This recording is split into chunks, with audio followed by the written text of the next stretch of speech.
નમસ્કાર વિદ્યાર્થી મિત્રો, સરસ્વતી શિશુકુંજ ભગવાન બોરસદ વિષય વિજ્ઞાન પ્રકરણ 15 આપણું પર્યાવરણ. વિદ્યાર્થી મિત્રો, આપણે જાણીએ છીએ કે પર્યાવરણ એટલે શું? કોઈ કહી શકશો? હા, યસ. પર્યાવરણનો મતલબ થાય છે આપણી આજુબાજુનું આવરણ, આપણી આજુબાજુનું વાતાવરણ. એમાં તમે શું જોયો છો? તમે આજુબાજુ નજર કરો તો તમને શું દેખાય? તો કોઈ કહેશે વૃક્ષો, પ્રાણીઓ, વનસ્પતિ, ત્યારબાદ મનુષ્ય, હવા. હવા દેખાતી નથી પણ આપણે એનો અનુભવ કરી શકીએ છીએ. પ્રકાશ, સૂર્યપ્રકાશ, પાણી, નદી, તળાવ, સરોવરો, પર્વતો, આવી ઘણી બધી વસ્તુઓ આપણી આસપાસ છે. અને આ દરેક આપણા જીવન સાથે સંકળાયેલી છે. જેમ કે હવા. જો મનુષ્યને હવા જ ના મળે તો, પાણી ના મળે તો તે જીવી શકતો નથી. એટલે પર્યાવરણમાંથી આપણને એવી ઘણી બધી ચીજ વસ્તુઓ મળે છે કે જે આપણે પોતાનું જીવન ટકાવી રાખવા માટે ઉપયોગી છે. આપણા વૃદ્ધિ અને વિકાસ માટે ખોરાકની જરૂર પડે છે, એ પણ આપણને વનસ્પતિ દ્વારા પ્રાપ્ત થતો હોય છે. તો વિદ્યાર્થી મિત્રો, પર્યાવરણની વ્યાખ્યા કેવી હોય તો આપણે કેવી બનાવી શકીએ કે દરેક સજીવ કે વનસ્પતિ હોય કે પ્રાણી હોય, પોતાનું જીવન ટકાવી રાખવા, દરેક સજીવ પોતાના જીવનનો અને તેના વૃદ્ધિ વિકાસને અસર કરતી બાહ્ય પરિસ્થિતિ, આપણી આજુબાજુનું આવરણ, જીવન ટકાવી રાખવા અને તેનો વૃદ્ધિ વિકાસ કરવા આપણી આસપાસની પરિસ્થિતિ અને પરિબળોના સરવાળાને આપણે પર્યાવરણ કહીશું.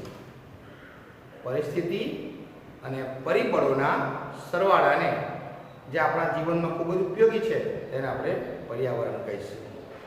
આ પર્યાવરણમાં દરેક સજીવો અને નિર્જીવોનો સમાવેશ થાય છે. દરેક સજીવ અને નિર્જીવોનો સમાવેશ થાય છે.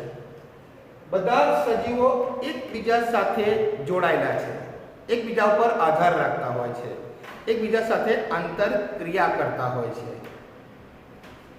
જેથી એવું કહેવાય છે કે પર્યાવરણનું સંતુલન થાય છે. પર્યાવરણનું સંતુલન થાય છે. જો એક જ પ્રકારના સજીવોની સંખ્યા વધતી જાય તો પણ એ નુકસાનકારક છે. પર્યાવરણમાં એવી કોઈ પરિસ્થિતિ ઊભી થઈ જાય કે જે માનવ જીવન અને અન્ય જીવો માટે નુકસાનકારક બને છે. બીજી વસ્તુ વાત કરીએ તો પર્યાવરણની અંદર, એટલે કે પૃથ્વી પર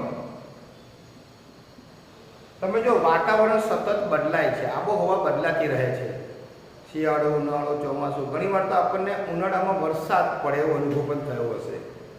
તો પૃથ્વી પર આબોહવા એક સરખી નથી. આબોહવા ઉપરાંત જમીનનું બંધારણ, એટલે કે ભૂમિનું બંધારણ જુદું જુદું છે. પરિણામે આ બંધારણ અને આબોહવા જુદી જુદી હોવાને કારણે દરેક જગ્યાએ, એટલે કે દરેક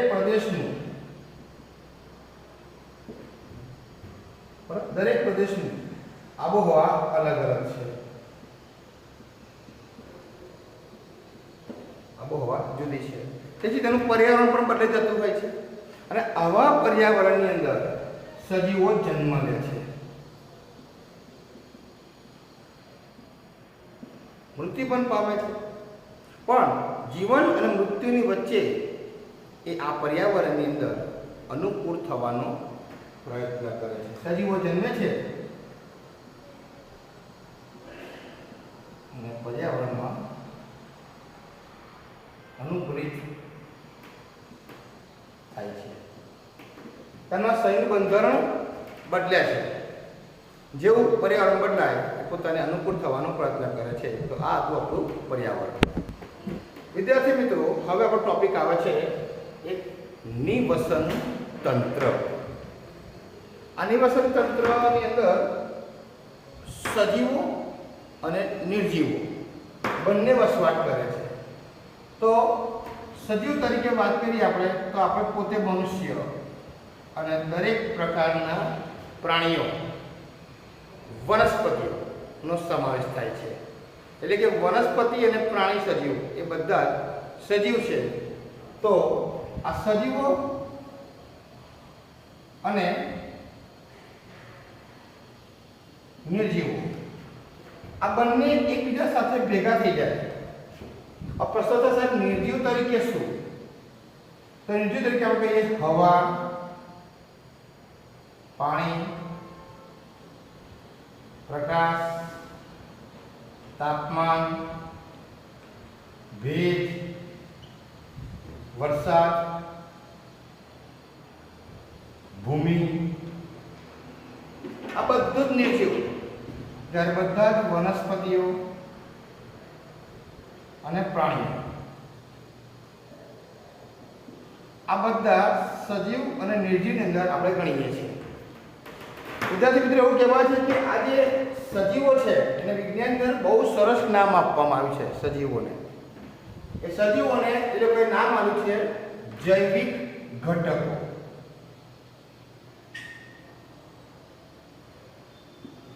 અને આ નિર્જીવને નામ આપવામાં આવ્યું છે અજૈવિક ઘટકો.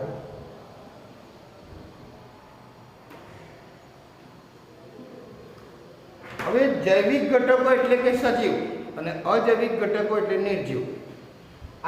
આ બંને ઘટકો ભેગા થઈ જાય અને બંને એકબીજા સાથે આંતરિક ક્રિયા તો કરતા જ હોય છે.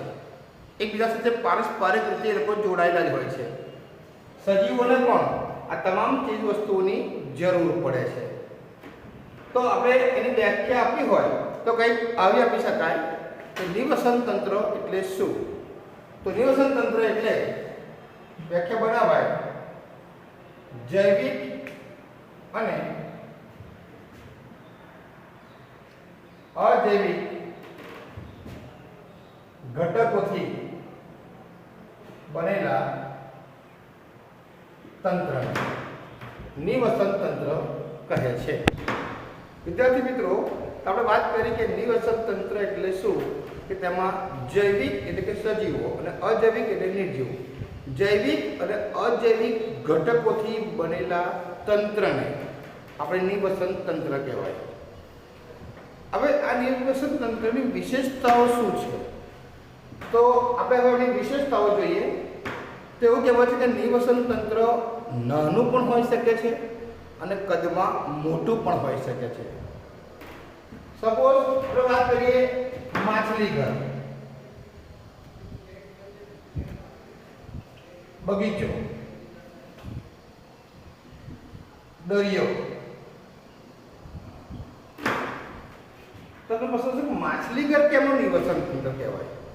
એને કહી શકાય કે માછલી છે એની અંદર તમે જે માછલી ઘર જોયું છે બધા, એક કાચની પેટી હોય છે જેમાં પાણી, પછી અંદર વૃક્ષો પ્લાસ્ટિકના બનાવેલા, પથ્થર, બરાબર. આ બધી વસ્તુ શું છે? એમાં નાની માછલીઓ, મોટી માછલીઓ, આ બધું અંદર હોય છે. હવા, પાણી, તમે જોજો ઉપરથી એર છોડવામાં આવતી હોય છે અને એમને ખાવા માટેનો પોષક દ્રવ્ય અંદર બહારથી આપવામાં આવતા હોય છે. તો માછલી ઘર આપણે એને નિવસન તંત્ર કહી શકીએ, કારણ કે એમાં જૈવિક અને અજૈવિક બંને પ્રકારના ઘટકોનો સમાવેશ થતો હોય છે. પણ કદમાં નાનું છે. જે દરિયો જુઓ, દરિયો પણ એક મોટું કુદરતી નિવસન તંત્ર છે. દરિયો કેવું છે? કુદરતી નિવસન. જ્યારે આ માછલી ઘર છે એ કૃત્રિમ નિવસન તંત્ર છે. દરિયામાં નાની માછલીઓ, મોટી માછલીઓ, વનસ્પતિ, બરાબર, આ બધું જ જૈવિક ઘટકો તરીકે એમાં હોય છે. જ્યારે તેમાં પથ્થર, પાણી, સૂર્યપ્રકાશ આ બધા જ અજૈવિક ઘટકો છે. એટલે દરિયાને પણ આપણે કુદરતી અને સૌથી મોટું નિવસન તંત્ર કહી શકીએ છીએ. પ્રશ્ન છે, બગીચો કેનું નિવસન તંત્ર કહેવાય? તો વિદ્યાર્થી મિત્રો, બગીચો પણ એક નિવસન તંત્ર છે. કઈ રીતે? તમે બગીચામાં ફરવા ગયા હશો તો એવું કહેવાય છે કે બગીચાની અંદર તમે જોજો વનસ્પતિ હોય છે, પછી પક્ષીઓ પણ આવે છે, હવા, પ્રકાશ, બરાબર, તાપમાન બદલાતું રહે છે. બીજી વાત કરીએ તો બાળકોને રમવા માટેની લપસણી, નિસરણી, આવી ઘણી બધી વસ્તુઓ બગીચામાં હોય છે. સૂર્યમુખી, ગુલાબ, મોગરો, આ દરેક વસ્તુઓ અંદર હોય છે. આપણે પોતે પણ બગીચામાં ફરવા જઈએ છીએ તો બગીચો એ પણ એક નિવસન તંત્ર છે. કારણ કે એમાં વનસ્પતિ, પછી ચંપો, મોગરો, ગુલાબ, જાસૂદ, સૂર્યમુખી, પછી કીટકો, પક્ષીઓ, આ બધા જ જૈવિક ઘટકો આવેલા હોય છે. જ્યારે એની પર જે બીજા અજૈવિક ઘટકો તરીકે બાળકોને રમવાના સાધનો, હવા, ભેજ, તાપમાન, આ બધા અજૈવિક ઘટકોમાં પણ તેમાં સમાવેશ થાય છે. એટલે બગીચો પણ એક નિવસન તંત્રને આપણે કહી શકીએ છીએ. તો વિદ્યાર્થી મિત્રો, આ વાત કરીએ આપણે બગીચાના નિવસન તંત્રની. પણ બીજી વાત છે કે તેમાં બધા જ સજીવો એકબીજા સાથે આંતરક્રિયા કરે છે. દરેક સજીવ એકબીજા ઉપર આધાર રાખતો હોય છે. તો આનું બીજી વિશેષતા છે. ત્રીજું છે, દરેક નિવસન તંત્રમાં ચોક્કસ પ્રકારનું બંધારણ હોય છે, જેથી એક ચોક્કસ પ્રકારનું કાર્ય કરતા હોય છે. આપણે ખેતરને પણ નિવસન તંત્ર કહી શકીએ. દરેક નિવસન તંત્ર એકબીજામાં ભળી જતા હોય છે. દરેક નિવસન તંત્ર એકબીજામાં ભળી જતા હોય છે, એકબીજાને કામ લાગતા હોય છે. જેમ કે જંગલ, આ જંગલમાંથી મળતી પેદાશો આપણા માટે ઉપયોગી છે. બગીચામાંથી મળતા ફળ ફૂલ આપણા માટે ઉપયોગી છે. તો આપણે એની પેદાશોનો ઉપયોગ કરીએ છીએ. તો દરેક નિવસન તંત્ર એકબીજામાં ભળી જતા હોય છે. તો આ એની 4 વિશેષતાથી કદમાં નાનું કે મોટું હોઈ શકે, તેમાં બધા સજીવો એકબીજા સાથે આંતરક્રિયા કરે છે. નિવસન તંત્રમાં ચોક્કસ બંધારણ હોય છે, જેથી તેઓ ચોક્કસ પ્રકારનું કાર્ય કરે છે. અને નિવસન તંત્ર એકબીજામાં ભળી જતા હોય છે. વિદ્યાર્થી મિત્રો, હવે આપણે આગળ વધીશું નિવસન તંત્રના પ્રકાર. નિવસન તંત્રના વસવાટને આધારે પ્રકારોની વાત કરીએ. વસવાટ કે જ્યાં સજીવ વસવાટ કરે છે. તો સજીવ બે જગ્યાએ વસવાટ કરે, એક જમીન પર અને એક પાણીમાં. જમીન પર જે વસવાટ કરે છે એને આપણે સ્થળ જ કહેવાય, સ્થળ જ. અને જે પાણીમાં વસવાટ કરે છે એને આપણે જલજ કહેવાય. જલ એટલે પાણી. તો સ્થળજ નિવસન તંત્ર અને જલજ નિવસન તંત્ર એના બે મુખ્ય પ્રકાર છે. સ્થળજ નિવસન તંત્રની વાત કરીએ તો સ્થળ 3 પ્રકારના હોય. એક પહેલી વાત કરીએ આપણે જંગલનું નિવસન તંત્ર. હવે આપણે આગળ વાત કરીએ જંગલમાં. એમાં પણ તમે જુઓ ઘણા બધા નાના મોટા પ્રાણીઓ, વનસ્પતિઓ, બરાબર, જેવા જીવ તરીકે જૈવિક ઘટકો હોય છે. નાના જીવજંતુઓ પણ હોય છે, કીડી, મંકોડા, પક્ષી, વરુ, હાથી, ચિત્તો, ઘણા બધા પ્રાણીઓ એમાં જૈવિક ઘટકો તરીકે રહેતા હોય છે. અને અજૈવિક ઘટકો તરીકે એમાં ઘણા બધા હવા, આબોહવા, બરાબર, ભેજ, તાપમાન, પ્રકાશ વગેરે. એટલે આપણે જંગલને પણ નિવસન તંત્ર કહી શકાય છે. બીજી વાત કરીએ વિદ્યાર્થી મિત્રો તો આવે છે તૃણભૂમિનું નિવસન તંત્ર. તૃણભૂમિ કે જ્યાં માત્ર ઘાસ એટલે કે વનસ્પતિનો જ વસવાટ વધારે હોય. આ ત્રીજું છે રણનું નિવસન તંત્ર. રણ. તો 3 પ્રકારનું સ્થળજ નિવસન તંત્ર છે, જંગલનું, તૃણભૂમિનું અને રણનું. જ્યારે જલજ નિવસન તંત્રની વાત કરીએ, જલજ, તો એમાં 2 પ્રકારનું આવે છે. એક મીઠા જળનું નિવસન તંત્ર અને બીજું આવે છે ખારા જળ. ખબર પડી જાય, ખારો જળની વાત કરીએ એટલે આપણે દરિયો યાદ આવે, દરિયો. અને મીઠા જળની વાત કરીએ તો ભાઈ નદી, તળાવ, સરોવર વગેરે. તો આ દરેક નિવસન તંત્ર એ વસવાટને આધારે આપણે એના પ્રકાર પાડ્યા છે. તો આ તમારો ટોપિક નિવસન તંત્ર વિશેષતાઓ અને તેના પ્રકારોની માહિતી હતી. વિદ્યાર્થી મિત્રો, હવે આપણે ભણીશું નિવસન તંત્રના ઘટકો. આપણે આગળ વાત કરી કે પર્યાવરણમાં બે પ્રકારના જીવનો વસવાટ થાય છે, એક સજીવો અને એક નિર્જીવો. સજીવ કે વનસ્પતિ અને પ્રાણીઓ જ આવે. ત્યારે નિર્જીવમાં ઘણા બધા આપણે આવી શકીએ, વાત કરી હવા, પાણી, ભેજ, પ્રકાશ, તાપમાન વગેરે. તો આ જે ઘટકો છે એને બે ભાગમાં વહેંચવામાં આવ્યા છે, એક અજૈવિક ઘટકો અને બીજું જૈવિક ઘટકો. જેટલા નિર્જીવ છે જેમ કે વરસાદ, પાણી, પ્રકાશ, તાપમાન, ભેજ, ભૂમિ, ભૂતલ. આ ભૂતલ એટલે જમીનનું બંધારણ, જેમાં રેતી, કાંકરા, કાંકરી, માટી આ વગેરે હવાનો સમાવેશ થાય, ભૂતલ. તો આ જે બધા છે જે નિર્જીવ છે, એટલે કે અજૈવિક ઘટકોમાં બધા જ નિર્જીવોનો સમાવેશ થાય છે. જ્યારે જૈવિક ઘટકોની વાત કરીએ તો એમાં બે જનો સમાવેશ થાય છે, એક બધી જ વનસ્પતિ અને બધા જ પ્રાણીઓ. વનસ્પતિ ને આ વિજ્ઞાનની ભાષામાં એ લોકો એને ઉત્પાદકો કહે છે, ઉત્પાદકો. આપણે આગળ એની વાત કરીએ. અને જે પ્રાણીઓ છે એને ઉપભોગીઓ કહે છે, એટલે કે ખાનારા, જે ખોરાકનું ગ્રહણ કરે છે. તો આ જૈવિક ઘટકો અને અજૈવિક ઘટકોની વાત કરી. એમાં અજૈવિક ઘટકોના 4 પ્રકાર છે. તો વિદ્યાર્થી મિત્રો, હવે આપણે ભણીશું જૈવિક ઘટકો. આ જૈવિક ઘટકો જેમાં બધા જ સજીવોનો સમાવેશ થાય છે. તેમાં બે પ્રકારના સજીવો, એક ઉત્પાદક સજીવો અને બીજું ઉપભોગી સજીવો. ઉત્પાદક સજીવોમાં માત્ર લીલી વનસ્પતિનો સમાવેશ થાય, જ્યારે ઉપભોગીઓ જે ખાનારા તેમાં પ્રાણીઓનો સમાવેશ થાય છે. તો આપણે હવે ઉત્પાદક વિશેની માહિતી લઈએ. તો ઉત્પાદક શું છે?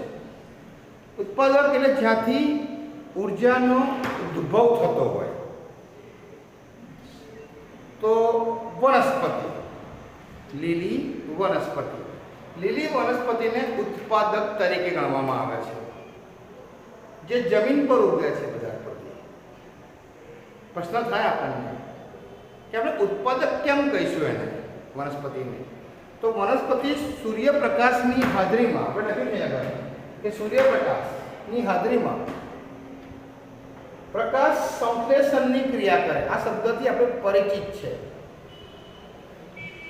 જેમાં ક્લોરોફિલ, વનસ્પતિના પર્ણમાં આવેલા જે પર્ણરંધ્ર છે એની અંદર આવેલું આ ક્લોરોફિલ CO2 અને H2 એટલે પાણીનો ઉપયોગ કરે છે. અને પોતાના માટે તો ખોરાક બનાવે, પણ સાથે સાથે બીજા અન્ય પ્રાણીઓ માટે પણ ખોરાક બનાવે છે. તો લીલી વનસ્પતિ પ્રકાશ સંશ્લેષણની ક્રિયા કરી ક્લોરોફિલની મદદથી CO2 H2 નો ઉપયોગ કરે છે અને બીજા અન્ય સજીવો માટે ખોરાક તૈયાર કરે છે. એટલે એને આપણે ઉત્પાદકમાં મૂકવામાં આવે છે. અને આપણે પ્રથમ પોષક સ્તર કહેવાય છે. પ્રથમ પોષક સ્તર, જ્યાં ખોરાકનો સૌપ્રથમ બને છે, ખોરાક જ્યાં બને છે અને બીજા પ્રાણીઓને આપે છે. એટલે આપણે એને પ્રથમ પોષક સ્તર કહીશું. પોષણ મેળવવાનું પહેલું સ્તર. જમીન પર એટલે કે ભૂમિય ઉત્પાદક કોણ? તો ભૂમિય ઉત્પાદક આપણે કહીશું ભાઈ લીલી વનસ્પતિ. જ્યારે જલ એટલે પાણી, પાણીની અંદર પણ વનસ્પતિ હોય છે, પણ જલીય ઉત્પાદક તરીકે આપણે શું બોલીશું? લીલ. યાદ રાખજો, જલીય ઉત્પાદક તરીકે લીલ અને ભૂમિય ઉત્પાદક તરીકે લીલી વનસ્પતિ. વિદ્યાર્થી મિત્રો, હવે આપણે ભણીશું ઉપભોગીઓ. આ ઉપભોગીઓ એટલે કોણ? જે સજીવો બીજા પ્રાણીઓનો ખોરાક તરીકે ઉપયોગ કરે છે તેને ઉપભોગીઓ કહે છે. આ બધા જ સજીવો જાતે ખોરાક બનાવતા નથી, તેઓ ખોરાક માટે બીજા સજીવ પર આધાર રાખે છે. આવા ઉપભોગીઓના ટોટલ 4 પ્રકાર છે. એક તૃણાહારી, બીજે માંસાહારી, 3 મિશ્રાહારી અને 4 વિઘટકો. તો આ 4 એના પ્રકાર હતા. તો વિદ્યાર્થી મિત્રો, હવે આપણે એક એક કરીને આ દરેક ઉપભોગીઓનો અભ્યાસ કરીએ. તૃણાહારી, જે માત્ર વનસ્પતિનો જ ખોરાક તરીકે ઉપયોગ કરે, બીજા કોઈ પ્રાણીનો ખોરાક તરીકે ના ઉપયોગ કરે, લીલી વનસ્પતિનો જ ખોરાક તરીકે ઉપયોગ કરે, તો એ બધા પ્રાણી આપણે તૃણાહારી પ્રાણીઓ કહીશું.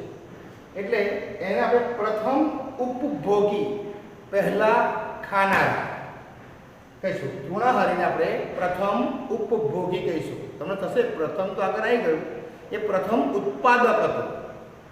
પ્રથમ ઉત્પાદક તો વનસ્પતિ, પણ પ્રથમ ઉપભોગી તો તૃણાહારી પ્રાણીઓ, જે માત્ર વનસ્પતિનો જ ખોરાક તરીકે ઉપયોગ કરે છે.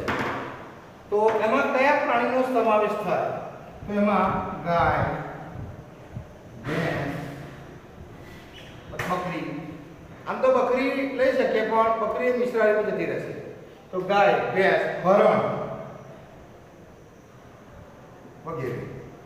બીજા આવે છે માંસાહારી પ્રાણીઓ. તમે શબ્દ જ ખ્યાલ આવી જાય, માંસાહારી મતલબ માંસ ખાતા હશે, એ વનસ્પતિ નહીં ખાતા. તો આપણે કહી શકીએ કે આવા પ્રાણીઓ કે જે પ્રાણી બીજા અન્ય નાના પ્રાણીઓનો ખોરાક તરીકે ઉપયોગ કરતા હોય તેને આપણે માંસાહારી પ્રાણી કહીશું. જેમ કે ભાઈ સિંહ હોય, વાઘ હોય, તો એ એનાથી નાના કદના પ્રાણીઓનો શિકાર કરે, બરાબર. બિલાડી હોય, આમ તો બિલાડી આપણે મિશ્રાહારી લઈ જઈએ, તો જે બીજા પ્રાણીઓનો ખોરાક તરીકે ઉપયોગ કરે છે એને આપણે માંસાહારી પ્રાણીઓ કહીશું. એટલે એને આપણે દ્વિતીય ઉપભોગીઓ કહેવાય. બીજા નંબરના ખાનારા પ્રાણીઓ માંસાહારીને દ્વિતીય ઉપભોગીઓ તરીકે ઓળખાય છે. જ્યારે આપણે ત્રીજો જે પ્રકાર આવે છે એ પ્રકારનો છે મિશ્રાહારી પ્રાણીઓ કે મિશ્રાહારી ઉપભોગીઓ. શબ્દ જો મિશ્ર છે, મિશ્ર એટલે એ બધા જ પ્રકારનો ખોરાક ખાતા છે, વનસ્પતિનો પણ ખોરાક અને બીજા અન્ય પ્રાણીઓનો પણ ખોરાક. તો વનસ્પતિ અને પ્રાણીઓ બંનેનો ખોરાક તરીકે ઉપયોગ કરતા હોય એને આપણે મિશ્રાહારી પ્રાણીઓ તરીકે ઓળખાય છે. જેને આપણે તૃતીય ક્રમના ઉપભોગીઓ કહીશું. તૃતીય ક્રમના, જેમાં વનસ્પતિ અને પ્રાણી બંનેનો ખોરાક તરીકે ઉપયોગ કરે. વિદ્યાર્થી મિત્રો, એવા કયા પ્રાણી છે જે મિશ્રાહારી પ્રાણી છે? તેમાં આપણે પોતે આવી જઈએ. મનુષ્ય. મનુષ્ય એ મિશ્રાહારી પ્રાણી છે. ઉંદર, બરાબર. મનુષ્ય, ઉંદર આ બધા મિશ્રાહારી પ્રાણી કહેવાય. અહીં આપણે વાત કરવાની રહી ગઈ માંસાહારી, આવડે આપણને વાઘ, સિંહ. જ્યારે મિશ્રાહારીમાં મનુષ્ય, ઉંદર વગેરે બીજા બધા પ્રાણીઓ લઈ શકીએ છીએ આપણે. તો આગળ વંદો પણ મિશ્રાહારી કહેવાય. વંદો ખાલી ગયા પ્રાણી છે તો મિશ્રાહારી. અને જે ચોથો ઘટક છે એ વિઘટકો. આ શબ્દ જરીક સાંભળતા પહેલા કે કયા પ્રકારના પ્રાણીઓનો ખોરાક તરીકે ઉપયોગ કરતા હશે. તો જે મૃત સજીવો છે, મરી ગયેલા પ્રાણીઓ, મૃત સજીવો, આવા સજીવ તો બોલાય એટલે મૃત ઘટકો લખીએ આપણે. મૃત ઘટકો, મૃત ઘટકો માંથી ખોરાક લેતા હોય એને આપણે વિઘટકો કહીશું. મરી ગયેલા પ્રાણીઓના અવશેષોમાંથી જે પ્રાણીઓ ખોરાક લે છે તેને આપણે વિઘટકો કહીશું. તમે જો કોઈ પ્રાણી મૃત્યુ પામે ત્યારબાદ થોડા સમય અમુક કલાકો પછી એમાંથી દુર્ગંધ આવે છે, કારણ કે એને પોતાના જીવનકાળ દરમિયાન જે ખોરાકનું ગ્રહણ કરે છે, આપણે લઈએ છીએ, આપણે પણ ખોરાક કરીએ છીએ, જે આપણે ખોરાક લઈએ છીએ એ બધા પદાર્થો કાર્બનિક પદાર્થો છે, અને એ કાર્બનિક પદાર્થો આપણા શરીરમાં ગયા પછી એનું પાચન થાય ત્યારે એમાંથી બધા તત્વો છૂટા પડી જાય અને એ અકાર્બનિક સ્વરૂપમાં ફેરવાતા હોય છે. તો આ મૃત ઘટકોમાંથી, મરી ગયેલા પ્રાણીઓમાંથી ખોરાક મેળવે છે તેવા પ્રાણીને આપણે વિઘટક કહીશું, જે ચતુર્થ ઉપભોગી છે, ચોથા નંબરના ઉપભોગીઓ છે. અને આ પ્રાણીઓ શું કરતા હોય છે? તો એ જટિલ કાર્બનિકનું સરળ અકાર્બનિકમાં રૂપાંતર કરે છે. સરળ અકાર્બનિકમાં રૂપાંતર કરે છે. તો આવા આપણા આ ઉપભોગીઓ હતા. તો વિદ્યાર્થી મિત્રો, આજના વિડીયોમાં આપણે નિવસન તંત્ર, ત્યારબાદ એના ઘટકો, એના નિવસન તંત્રના પ્રકારો અને પર્યાવરણ વિશે માહિતી મેળવી. તો સ્ટે હોમ, સેફ હોમ.